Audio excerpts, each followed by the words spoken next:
മാളവിക കൃഷ്ണദാസ് എന്ന നടിയെ മലയാളികൾക്ക് പ്രത്യേകം പരിചയപ്പെടുത്തേണ്ട ആവശ്യമൊന്നുമില്ല.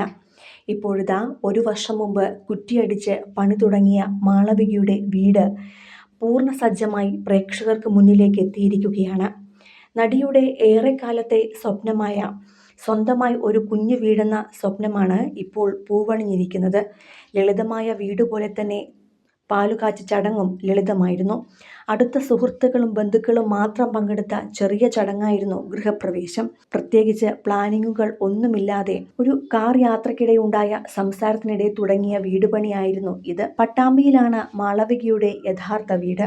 എങ്കിലും ഒറ്റപ്പാലത്താണ് കൂടുതൽ ബന്ധുക്കളെല്ലാം ഉള്ളത്. കുട്ടിക്കാലം മുതൽക്കേ ഇവിടേക്ക് വരാൻ മാളവികയ്ക്ക് വലിയ ഇഷ്ടവുമായിരുന്നു. ഒരുപാട് സമയം ചെലവഴിച്ച് ഇവിടെ വീട് പണിയുവാൻ തീരുമാനിച്ചപ്പോൾ ഭർത്താവ് തേജസും മാളവികയുടെ ആ ഇഷ്ടത്തിനൊപ്പം നിൽക്കുകയായിരുന്നു. 2 ബെഡ്റൂമും ഹാളും ഒരു അടുക്കളയുമുള്ള ചെറിയ വീടാണിത്. പക്ഷേ തനിക്കിത് താജ്മഹലിൽ കയറിയ ഫീലായിരുന്നുവെന്നാണ് മാളവിക സന്തോഷത്തോടെ പറഞ്ഞത്.